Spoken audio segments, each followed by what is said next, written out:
कर लेते हैं हम यहाँ पर यूटिलिटी की। जैसा भी आप लोग देख रहे हैं, यूटिलिटी यानी उपयोगिता। उपयोगिता क्या होती है?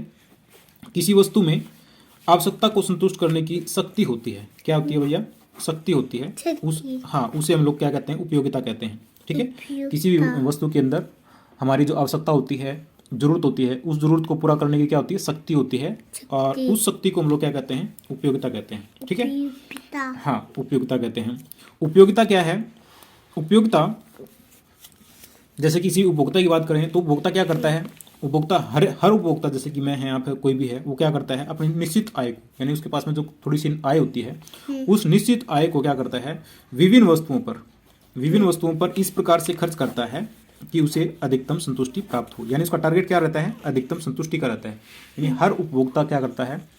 कम से कम पैसा लगा करके ज़्यादा से ज़्यादा उपयोगिता प्राप्त करना चाहता है। तो ये क्या बता रहा है उपभोक्ता के बारे में? उपभोक्ता अपनी निश्चित आय को विभिन्न वस्तुओं पर इस प्रकार से खर्च करता है कि उसे अधिकतम संतुष्टि प्राप्त हो। ठीक है। तो ये उपभोक्ता सोच के चलता है, मान के चलता है कि उसे जो है ना हर पैसे से जो है ना अधिकतम संतुष्टि प्राप्त हो।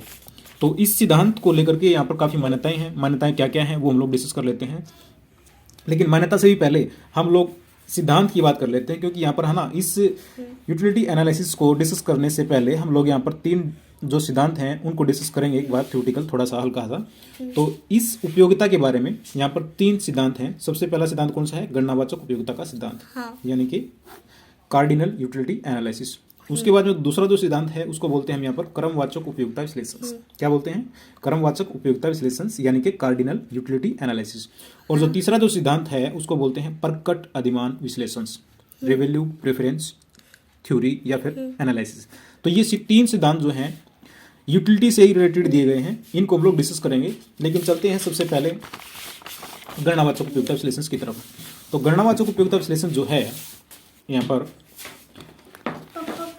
हाँ बिल्कुल, बैठ जाओ कुर्सी पे। गणनावाचक उपयोगिता विश्लेषण की बात करते हैं सबसे पहले। तो जो गणनावाचक उपयोगिता विश्लेषण है, इस विश्लेषण के बारे में 19वीं शताब्दी में सबसे पहले किसने दिया? 19वीं शताब्दी में ड्यूपिड ने। ड्यूपिड का नाम आता है, गोसेंस का नाम आता है, वालरस, मेजर और जेवेंस। इन अर्थशास्त्रियों ने क्या किया? गणनावाचक उपयोगिता विश्लेषण का क्या किया? प्रतिपादन किया। यानी जो प्रतिपादन करने वाले हैं वो कौन है? ड्यूपिड है। ड्यूपिड, गोसेन, वालरस, मेजर और जेवेंस, इन अर्थशास्त्रियों ने क्या किया? गणनावाचक उपयोगिता विश्लेषण का प्रतिपादन किया। उसके बाद में जैसे कि एडम स्मिथ है और रिकार्डो है और अन्य जो परंपरावादी अर्थशास्त्री हैं, यानी जो पुराने विचार के जो अर्थशास्त्री हैं, उन्होंने क्या किया? इसकी आलोचना भी की है। ठीक है। यानी क्रिटिसाइज करने वाले भी होते हैं यहाँ पर और बनाने वाले भी होते हैं। अर्थशास्त्र में जो है ये एक इंपॉर्टेंट बात होती है, कोई अर्थशास्त्री जो है किसी चीज़ को बनाएगा और उसका क्रिटिसाइज करने वाले भी साथ में आ जाते हैं। ठीक है। तो जो नव परंपरावादी थे उन्होंने तो क्या किया? गणनावाचक उपयोगिता विश्लेषण का प्रतिपादन किया। उनके अंदर कौन कौन से नाम आते हैं? ड्यूपिड का आता है, गोसेन का आता है, वालरस का आता है, मेजर का आता है, जेवेंस का आता है। इन्होंने तो क्या किया? गणनावाचक उपयोगिता विश्लेषण का प्रतिपादन किया। लेकिन साथ साथ जो एडम स्मिथ हैं, पुरानी विचारधाराओं के जो अर्थशास्त्री हैं, एडम स्मिथ और रिकार्डो और जो अन्य परंपरावादी हैं, उन्होंने क्या किया? इसकी आलोचना भी की। कितना कहेंगे? उसके बाद में 20वीं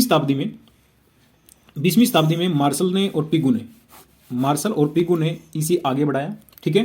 किसको आगे बढ़ाया? किसकी बात कर रहे हैं? गणनावाचक उपयोगिता विश्लेषण की बात कर रहे हैं। ठीक है। तो गणनावाचक उपयोगिता विश्लेषण के बारे में अगर हम थोड़ी सी बात करें तो क्या है कि गणनावाचक उपयोगिता विश्लेषण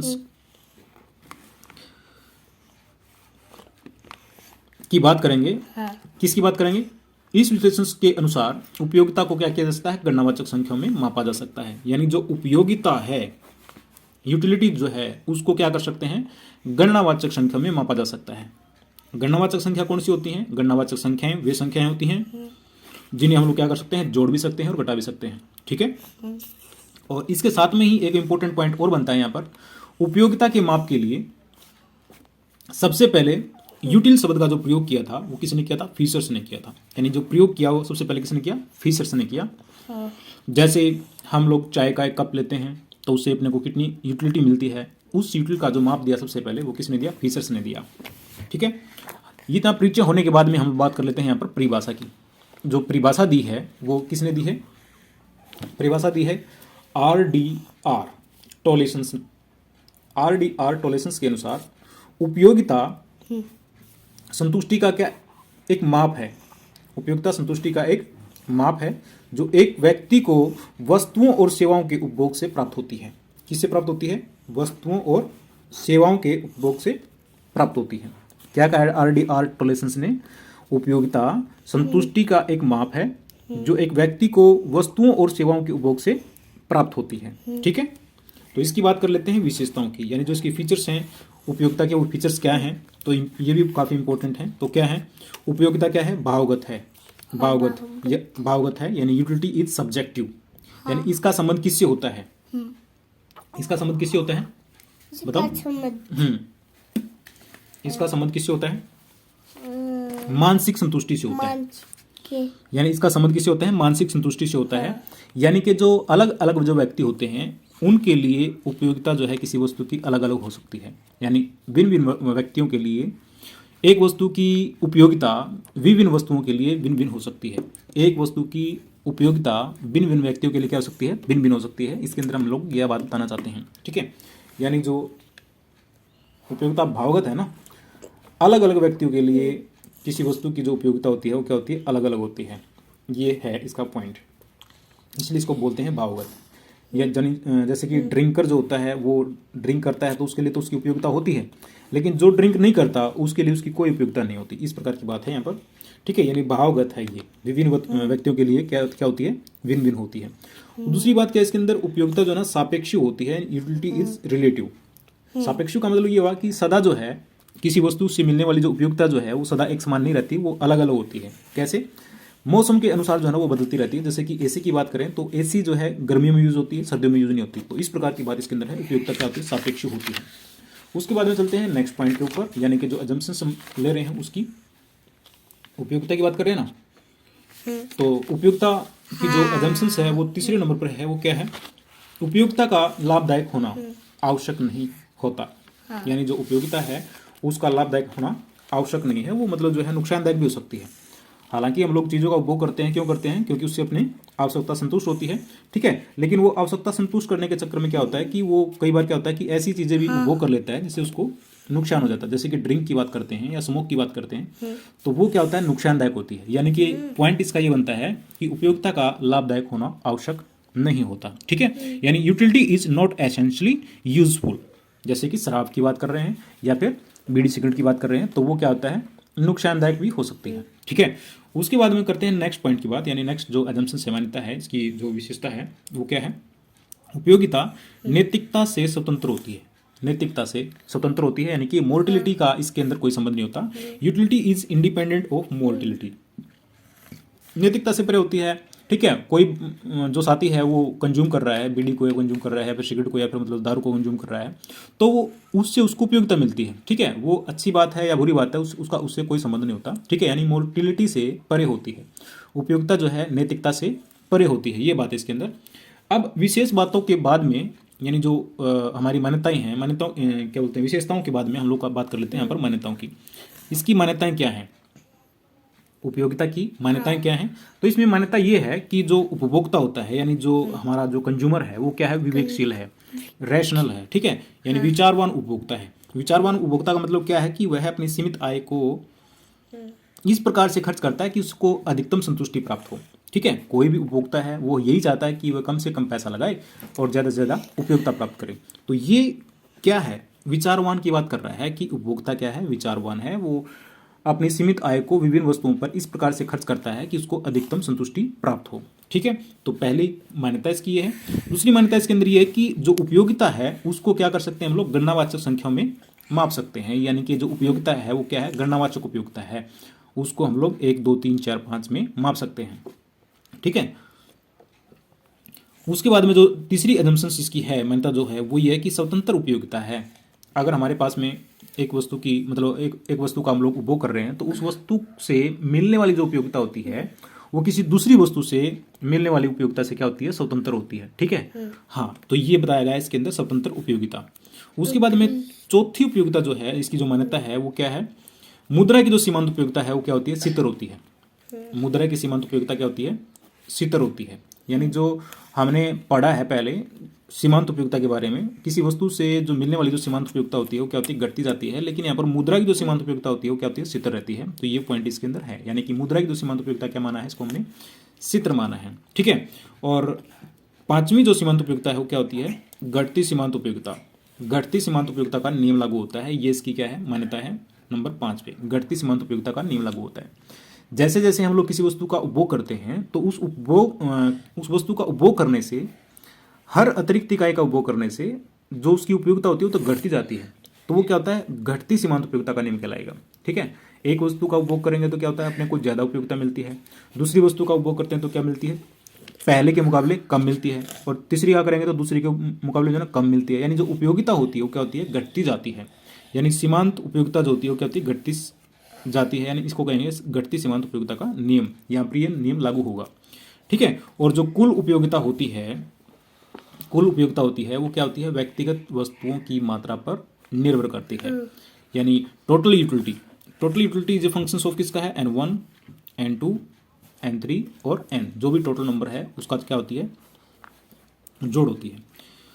अब बात कर लेते हैं नेक्स्ट पॉइंट की, जो उपयोगिता की धारणाएं हैं, यानी जो कॉन्सेप्ट ऑफ द यूटिलिटी है उसको डिस्कस कर लेते हैं। तो उपयोगिता की धारणा के अंदर हम लोग सबसे पहले क्या करेंगे?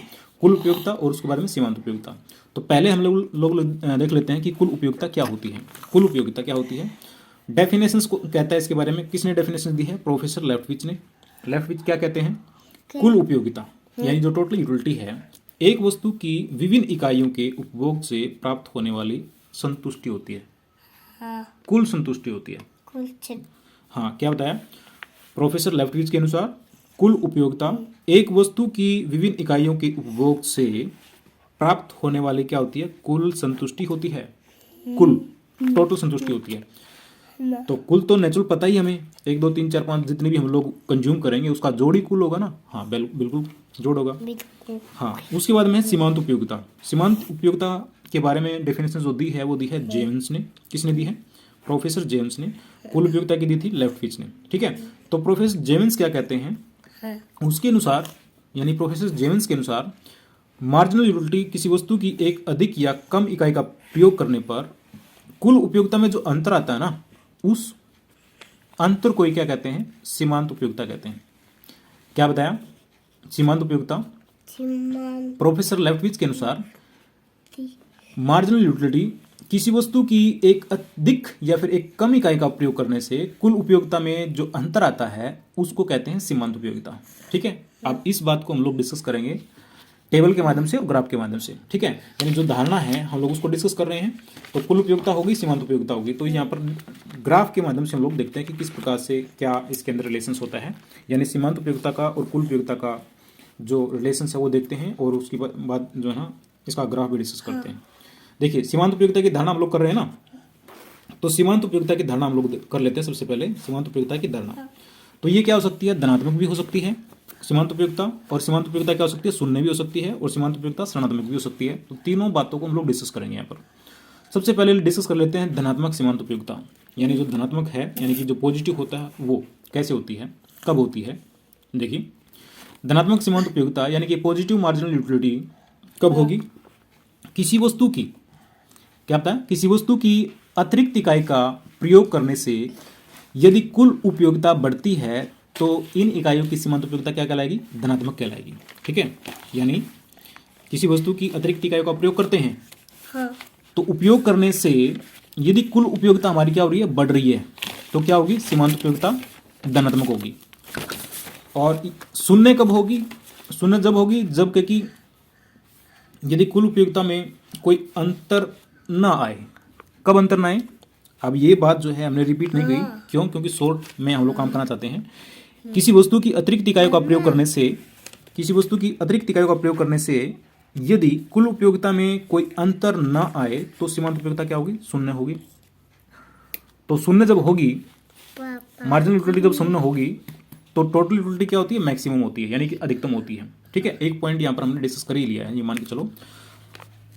उसके बाद में ऋणात्मक कब होती है?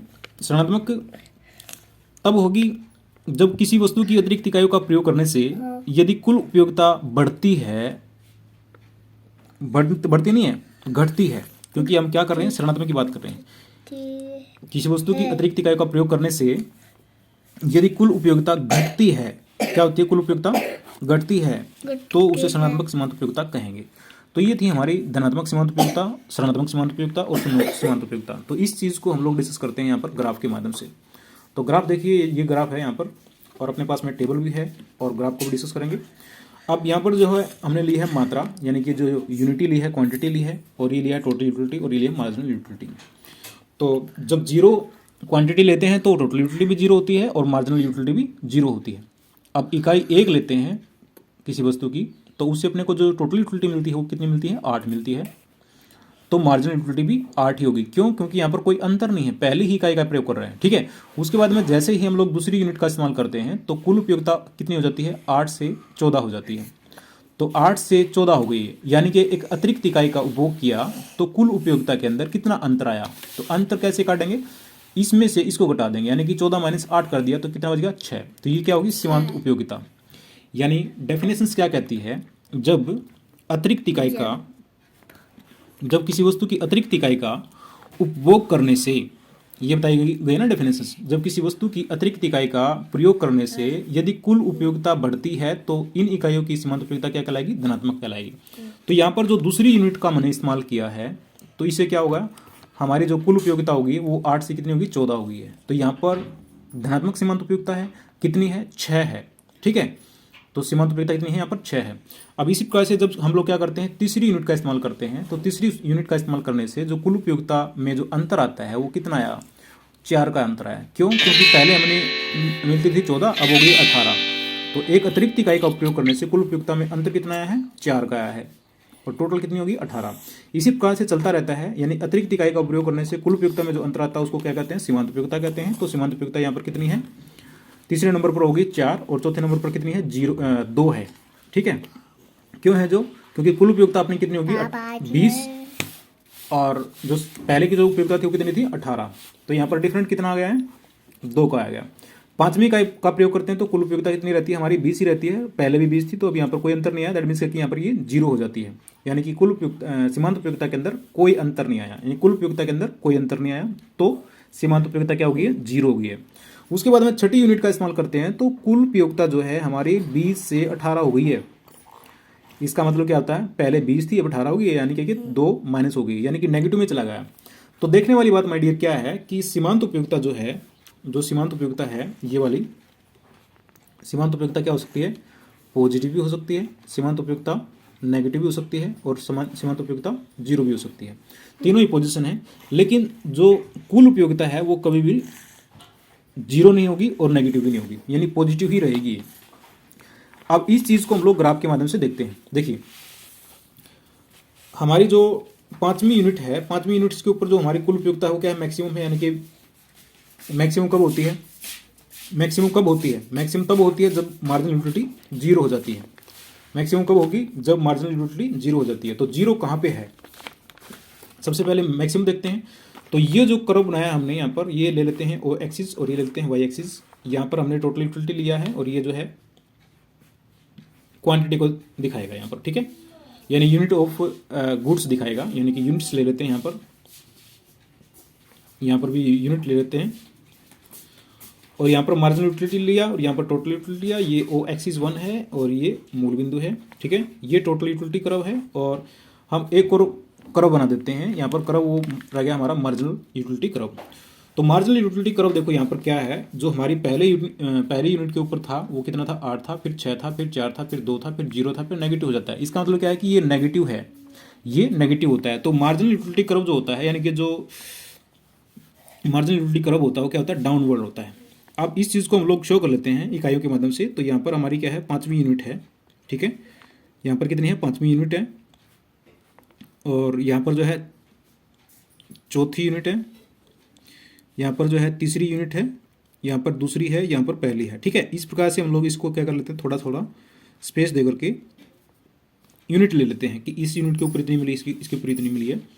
अब देखिए, जब पहली यूनिट लेता है, पहली यूनिट लेता है तो कुल उपयोगिता कितनी मिलती है, 8 मिलती है। फॉर एग्जाम्पल्स के लिए हम लोग लेते हैं यहाँ पर 8, जैसे कि यहाँ पर इस प्रकार से 8 यूनिट मिलती है, ठीक है, यानी 8 यहाँ पर लेता है। दूसरी का इस्तेमाल करता है तो क्या मिलता है, 6 मिलता है, यानी कि हो सकता है कि यहाँ पर इसको 6 यहाँ पर मिले, ठीक है, यानी कि इसके ऊपर ये मिल गया, इसको 6 यूनिट मिलता है।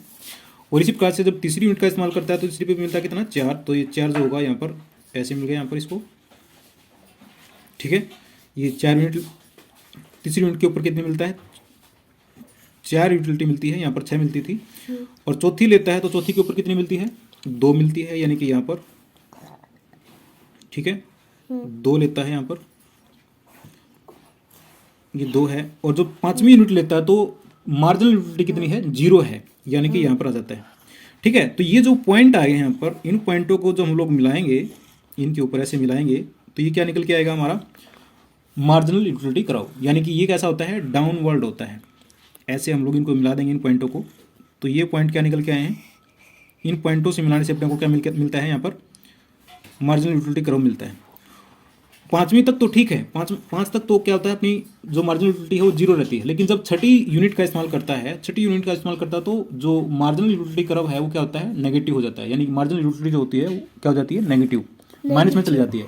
जब मार्जिनल यूटिलिटी माइनस में चली जाती है तो टोटल यूटिलिटी क्या करती है, घटना शुरू कर देती है, ये 18 हो जाती है। यानी कि यहाँ की बात कर रहे हैं हम लोग, इस पॉइंट की बात कर रहे हैं, यानी कि 6 यूनिट जब लेता है तो यहाँ पर क्या होता है, 6 यूनिट पर यहाँ पर माइनस में चला जाता है, -2 आ जाता है यहाँ पर, यानी इस पॉइंट पे चला गया ये नीचे, ठीक है।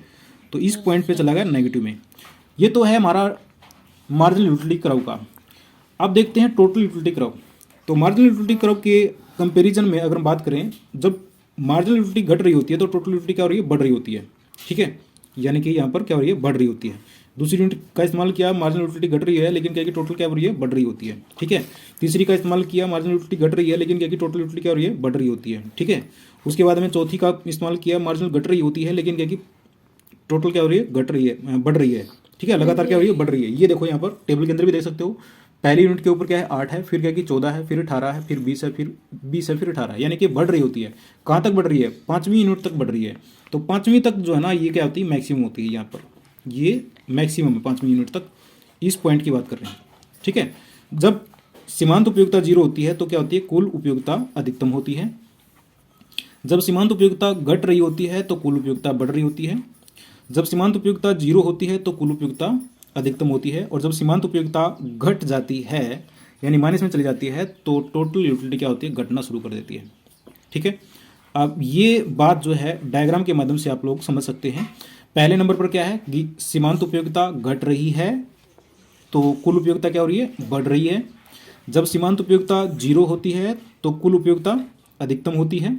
और जब सीमांत उपयोगिता नेगेटिव हो जाती है तो कुल उपयोगिता घटना शुरू कर देती है। तो ये इसका क्या है, संबंध है, यानी कुल उपयोगिता और सीमांत उपयोगिता का क्या है, रिलेशंस है।